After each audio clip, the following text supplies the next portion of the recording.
Right sir, మరొక అంశం sir, సేనా వర్సెస్ టీడీపీ పెరుగుతున్న వివాదాలు. సో కొత్తగా నిన్న రఘురామ గారు మరి ఒక ట్విస్ట్, అంటే నాకు వచ్చినటువంటి ఇన్ఫర్మేషన్ తప్పు అయ్యి ఉండొచ్చు, పవన్ కళ్యాణ్ గారికి వచ్చిన ఇన్ఫర్మేషన్ కరెక్ట్ అయ్యి ఉండొచ్చు అని చెప్పేసి మళ్ళీ రఘురామ కృష్ణరాజు గారు నిన్న ఒక వివరణ కూడా ఇచ్చుకున్నారు. ఏదైతే భీమవరం డిఎస్పీ వ్యవహారానికి సంబంధించినటువంటి విచారణ జరపని డిప్యూటీ సీఎం చెప్పారో ఆ అంశం మీద. ఇప్పుడు పరిపాలనకు సంబంధించిన అంశాలండి ఇవి. పాలనా వ్యవస్థ, దానికి ప్రజలకు సేవలు అందడం, దానికి సంబంధించినవి. ఇద్దరు డిప్యూటీలు, ఈయన సభకు డిప్యూటీ, ఆయన ఏమో ప్రభుత్వానికి డిప్యూటీ. ఆయన ఆ మాట ఎప్పుడు చెప్పాడు, ఆ కందుకూరుకు సంబంధించిన వివాదం అంతా నడుస్తున్నప్పుడు దాంట్లో ఆయన పాత్ర వహించాలి, ఆయన సహాయం చేయాలి అని చూస్తున్నప్పుడు ఆయన ఆ విషయం మాట్లాడకుండా ఈ విషయం మాట్లాడారు. మరి ఆయన శాఖ కాదు, ఆయన ఎందుకు మాట్లాడుతున్నారు? ఇట్లాంటి చర్చలు తెలుగుదేశం పార్టీలో కూడా కొంత అసంతృప్తి, కొంత సనగుడు, అన్ని విషయాల్లో ఈయన సమీక్షలు చేయడం, చెప్పడం ఎక్కువైపోతుంది. ఎందుకు ఇట్లాంటివి కూడా వచ్చాయి. ఆ వచ్చిన సమయంలో రఘురామకృష్ణరాజుకు బాగా మాట్లాడగలరు కదా, అనుభవం ఉంది, నిబంధనలు మరి ఆయనకు తను మాట్లాడే మాటల ఎఫెక్ట్ తెలీదా? తను చూటిగా పవర్ స్టార్ను లేకపోతే ఉప ముఖ్యమంత్రి చెప్పిన దానికి భిన్నంగా తను చెప్పింది దారి తీస్తుంది అనే విషయం ఆయన తెలిసే చెప్పారు.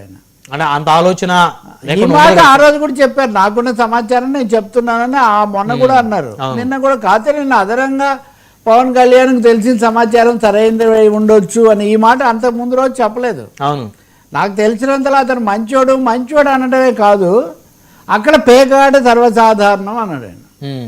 మామూలు ఊపిరి పీల్చినట్టుగా సంథింగ్ ఇట్లాంటిది ఏదో వాడి ఇలా ఆడుతూ ఉంటారు, దాన్ని అంత తీవ్రంగా తీసుకోవాల్సిన అవసరమే లేదంటే పవన్ చెప్పిందే ఇది కదా. పేకాట్లు ఉంది, అది పేకాట్లు పంచాయతీలు అన్నదే ఆయన. కాబట్టి కేవలం పవన్ విషయమే కాదు, పేకాట, కోడిపందాలు మనకు బాగా తెలుసు అక్కడ. అది ఎప్పుడు ప్రతిసారి సంక్రాంతి వచ్చినప్పుడు అంతా ఇవన్నీ సర్వసాధారణం అన్నట్టుగా మాట్లాడేటప్పుడు వాటి ఎఫెక్ట్ ఏంటో ఆయనకు తెలీదా? నిన్న కూడా ఆయన తన మాటలేం వెనక్కి తీసుకోకుండా ఆయన మాటలు కూడా, అంటే ఇద్దరి మాటలు ఎలా సరైనవి అవుతాయి? మొన్న అంటే తెలీదు, నిన్నటికైనా తెలుసు. కొంచెం సెగ తగిలేసరికి దాన్ని ఏదో సర్దుకున్నట్టు చేయడం కానీ వెనక్కు తగ్గలేదు. అది కూడా కాకుండా ఎందుకు మాట్లాడారు ఈయన, ఇట్లాంటి మీమాంసలన్నీ వచ్చాయి. ఖచ్చితంగా చిరంజీవి, బాలకృష్ణ విషయాలన్నీ వచ్చినప్పుడు ఈయన ఆ రోజు సభాపతి స్థానంలో ఉన్నారు. ఆ రోజు నేను అది కూడా మాట్లాడాను. సార్ ఒకసారి మనం బయట ప్లే చేద్దాం సార్, ఒకసారి బయట ప్లే చేయండి. నేనైతే అతను మంచి ఆఫీసర్ అని చెప్పి నాకున్న నాలెడ్జ్ దృష్ట్యా, ఎందుకంటే అబ్జర్వ్ చేస్తాను కాబట్టి నాకున్న ఇన్ఫర్మేషన్ ప్రకారం అతను మంచి ఆఫీసర్ అనే నాకున్న రిపోర్టు. వెస్ట్ గోదావరి ట్యాగ్ ఆడుతున్నాను అంటే ఇప్పుడు ఎలా ఉంటుందంటే ఊపిరి తీసుకుంటున్నట్టే ఉంటుంది అక్కడ. మా జిల్లాలో, గోదావరి జిల్లాలో కొత్తపల్లి గారి ఒకసారి కొత్తపల్లి సుబ్బరాయుడు గారు సార్, కాప్ కార్పొరేషన్ చైర్మన్, మాజీ మంత్రి, పవన్ కళ్యాణ్ గారు ఒక ప్రభుత్వ పరంగా ఒక ఆదేశాలు జారీ చేసినప్పుడు ఏదన్నా పవన్ కళ్యాణ్ గారితో డైరెక్ట్గా మాట్లాడవచ్చు, తప్పులేదు. పవన్ కళ్యాణ్ గారు ఈ విధంగా నాకున్నటువంటి సమాచారం ఇది, నాకున్నటువంటి విషయం ఇది కనుక అదేమన్నా ఒకసారి ఎంక్వైరీలో చేసినప్పుడు కొద్ది సరిగ్గా జరుగుతుందా లేదన్నంత చూసి కొంచెం ఇది చేస్తే ఉంటుందని పవన్ కళ్యాణ్ గారితో మాట్లాడి చెప్పొచ్చు, తప్పులేదు. అలా కాకుండా ఒక ప్రెస్ మీట్లోనూ లేకపోతే వాటిలోనూ స్పందించడం అన్నది సరైనటువంటి విధానం కాదు. పవన్ కళ్యాణ్ గారు ఎంక్వైరీ చేసి ఆదేశించినప్పుడు అబ్బాయి ఆ వ్యక్తి మంచోడు అని చెప్పడం అంటే అక్కడ సందర్భానుసారంగా కరెక్ట్ కాదు. నివేదిక వచ్చేది వరకు మీరు వెయిట్ చేయాలి కనీసం, లేకపోతే పవన్ కళ్యాణ్ గారి దగ్గరికి వెళ్ళి మాట్లాడాలి తప్ప ఆ విధంగా పవన్ కళ్యాణ్ గారు ఇచ్చినటువంటి ఆదేశాల మీద అంత రొటీన్గా మాట్లాడటం అన్నది మరి కరెక్ట్గా ఏదైతే రఘురామకృష్ణరాజు గారి స్థాయికి కరెక్ట్ కాదు. రైట్, ఇది సార్ పంచాయతీ. ఇప్పుడు ఇదేనండి, ఇప్పుడు కాయిన్ హ్యాస్ టూ సైడ్స్ అనేది నేను రెండు వైపుల నుంచి కూడా చెప్పొచ్చు.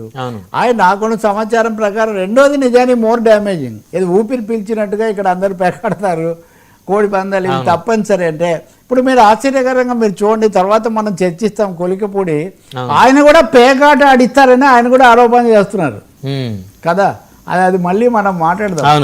అందుకని ఈ పేకాట పంచాయతీ అనేది సర్వసాధారణం అని చెప్పి వీరు చెప్పడం, ఒకవేళ అవుతుంటే కూడా బాధ్యతాయుతమైన పదవుల్లో ఉన్న వాళ్ళు అది అసలు ఏం సమస్య కాదు, అది ఇక్కడ చాలా సర్వసాధారణం. అంటే ఇక అన్ని పేక ముక్కలు ప్రపంచమంతటికి తెలుసు కదా, ఒక చోటే అని మనం ఏం లేము. రేపల్లెలో కూడా అయితే ఇక్కడ రెండో కోణం కూడా ఉంది. ఉప ముఖ్యమంత్రిగా పర్యావరణము, పంచాయతీరాజ్ ఇవన్నీ చూస్తున్న మంత్రి గారు, ఉప ముఖ్యమంత్రి గారు ఈ విషయం మీద సంబంధిత శాఖకు చెప్పలేదు, తర్వాత ప్రభుత్వానికి చెప్పలేదు. ఒక్కసారిగా ఆ రోజే పోలీసుల సంస్మరణ దినోత్సవం ఉదయం ముఖ్యమంత్రి చంద్రబాబు నాయుడు పోలీసులు వాళ్ళు చాలా బాగా చేస్తున్నారు కాబట్టి మనకు పెట్టుబడులు వస్తున్నాయి, శాంతి భద్రతలు అని చెప్తున్నారు. అంటే ఉదయం ముఖ్యమంత్రి గారు ఇలా అంటుంటే, అక్కడ అలా అంటుంటే, ఇక్కడ హోంమంత్రి ఉంటే, రఘురామకృష్ణరాజు గారు ఇలా అంటే అసలు సమన్వయం ఏం లేదా? అదే కదా, మీరు రాజకీయ వ్యక్తిగత సంబంధాలు ఒకరినొకరు ఈరోజు అనుకొని రేపు పొద్దున్న దిద్దుకొని సర్దుకొని మీరు చేయొచ్చు, కానీ పరిపాలన ఏమవుతుంది అని నా ప్రశ్న. ఏ శాఖకు సంబంధించి వాళ్ళు చూసే బదులు మాట్లాడేసి మళ్ళీ రెండో రోజు వచ్చి మీరేమంటారు, నేను అన్నది తప్పు అన్నారు, నేను అన్నది నాకు తెలిసింది చెప్పాను, ఆయనకు వేరే మాకు తెలిసేయాల్సింది ఏంటి సార్ అది చెప్పండి. మీరు మీకేం తెలుసు, ఆయనకేం తెలుసు, అది ఎంత వేరే. ప్రజలకు మీరు ఏమి తెలియజెప్పాలనుకుంటున్నారు? మంత్రులు కావచ్చు, సభాపతులు కావచ్చు, లేదా ఇతర అధికారులు కావచ్చు, మీరు ఒక అభిప్రాయానికి వచ్చి తీసుకోవాల్సిన చర్య తీసుకొని ప్రజలకు అది తెలియజేస్తారా? లేకపోతే నాకు తెలిసింది నేను చెప్తాను, ఆయనకు తెలిసింది ఆయన చెప్తాడు, ఇద్దరి మధ్యలో ఇంకెవరు ఏదో మాట్లాడతారంటే ఏం మెసేజ్, ఏమి సంకేతాలు ఇస్తారు? ఇవన్నీ యాదృచ్ఛికంగానే జరుగుతున్నాయా? ఇంకొకటి ఇప్పుడు ఆరోపణలు వచ్చాయి. ఉదాహరణకు చిరంజీవి గారిని అనేక తీవ్రమైనటువంటి మాటలని అనవసరంగా ఆయన లాగి కొంత గాయపరిచే విధంగా మాట్లాడినప్పుడు వెరీ గుడ్, చెప్పాల్సిందే అని మీరు ఆ స్థానంలో కూర్చొని చెప్పినందుకే జనసేన వాళ్లకు లేకపోతే చిరంజీవి పవన్ కళ్యాణ్ అభిమానులకు కష్టం కలిగింది. అది మీ మీద అనేక రూపాల్లో వ్యక్తం చేశారు. అది దానికి ప్రతిగానే మీరు చేశారని ఒక మీడియాలో చాలా వార్తలు అనేక చోట్ల అనేకం నడుస్తున్నాయి. ఇందులో మళ్ళీ నిజాలు ఏంటి అంటే వ్యక్తిగత అంశాలను బట్టి మనం విధానపరమైన పాలనాపరమైన విషయాల్లోకి వెళ్తామా? ఇక నాలుగోది అనేక నేరాలు, తప్పులు, ఒప్పులు జరుగుతున్నాయి, పోలీసుల మీద విమర్శలు వస్తున్నాయి, దాని గురించి చర్య తీసుకునే బదులు ఇది వ్యక్తిగత కూటమి పంచాయతీలాగా మారితే ఏం జరుగుతుంది అనేది ఇక్కడ పెద్ద ప్రశ్న. ఆ రోజు హోంమంత్రి అనితను కూడా అడిగితే ఆమె కూడా తప్పేముందులేండి, ఎవరైనా శాఖలు తెలిసినప్పుడు అని అలా ఇబ్బందికరంగానే ఆమె అన్నారు. అంతకుముందు కూడా పిఠాపురంలోనే ఆయన పోలీస్ శాఖ మీద అసంతృప్తి వెలిబుచ్చారు.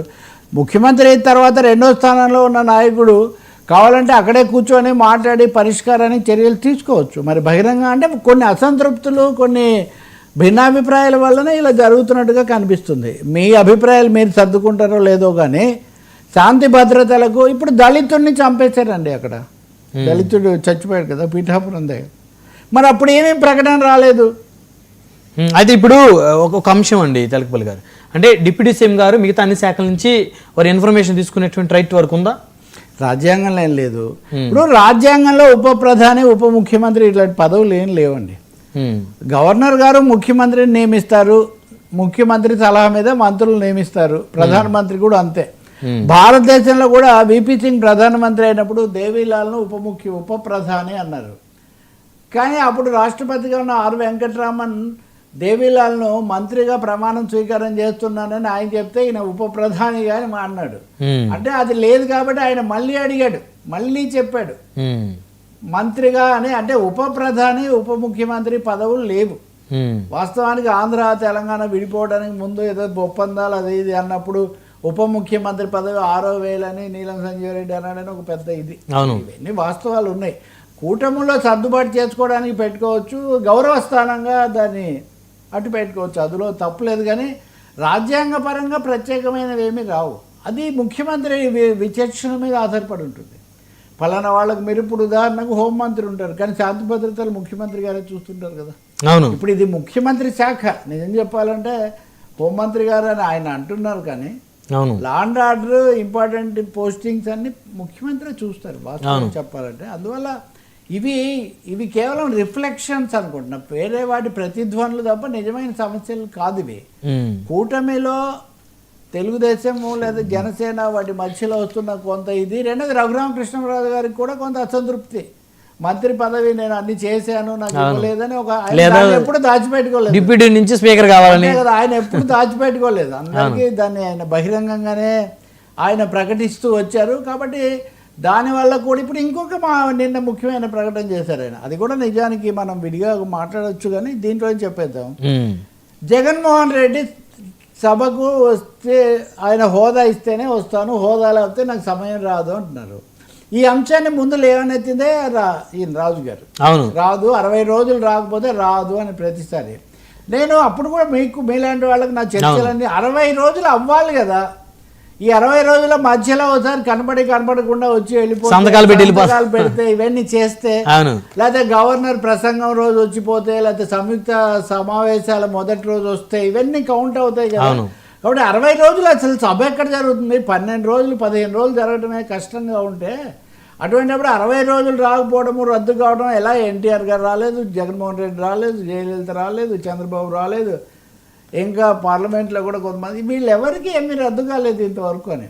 కానీ ఆయన తర్వాత ఇంకో దశలో స్పీకర్ అయ్యన్న పాత్రుడు గారు చెప్తూ వచ్చారు. నిన్న రాజు గారు ఆ విషయం క్లియర్ చేశారు. ఏమని అంటే సభ 60 రోజులు జరగాలి కదా, జరిగితే రాకపోతే కదా అని. మరి ఈ విషయం కదా ఏడాది కింద తెలియదా? ఎందుకు దీని మీద తర్జన? సభకు రావాలి, అది నేను కూడా చెప్తా. ప్రతిపక్ష మాజీ ముఖ్యమంత్రి, ప్రతిపక్ష నాయకుడు హోదా ఉన్నా ఉండకపోయినా ఏకైక ప్రతిపక్షం అదే సభలో. కాబట్టి ఎందుకు ఇవన్నీ మాట్లాడుతున్నారంటే ఎంతో కొంత సంచలనం, ఎంతో కొంత వివాదం, ఎంతో కొంత ఫోకస్, పొలిటికల్ ఫోకస్ ఆయనకున్న. ఆయన ఏమీ దాచిపెట్టుకోలేదు తన అసంతృప్తి. నిజానికి ఆయన ఈ ఆటలో చాలా కీలక పాత్ర వహించి రోజు సాయంత్రం ఆస్థాన కవిలాగా మాట్లాడుతూ విమర్శలు చేస్తూ వచ్చారు. అవును, అంటే గత ప్రభుత్వం మీద అసంతృప్తి పెరగడానికి. కానీ ఆయనకి టికెట్ ఎక్కడ వస్తుంది అనేదే పెద్ద సమస్యగా మారిపోయి చివరకు ఎవరితోనో టికెట్ ఆయనే ప్రకటించుకున్న పరిస్థితి వచ్చింది. ఎవరితోనో మార్పించి 2 పార్టీల మధ్య తిరిగి ఇదంతా ఉంది. సో ఐ థింక్ రఘురామకృష్ణరాజు గారు మళ్ళీ గతంలో లాగే కొంచెం కీలకమైనటువంటి సమాచార వనరు, అంటే మీడియా సోర్స్గా మారుతున్నట్టుగా కనిపిస్తుంది. రైట్. మరి పవన్ కళ్యాణ్ ఏం స్పందించలేదు కదా ఇంతకు, ఇన్ని మాట్లాడినా. ఇది మన జనసేన ప్రతినిధులు కొంత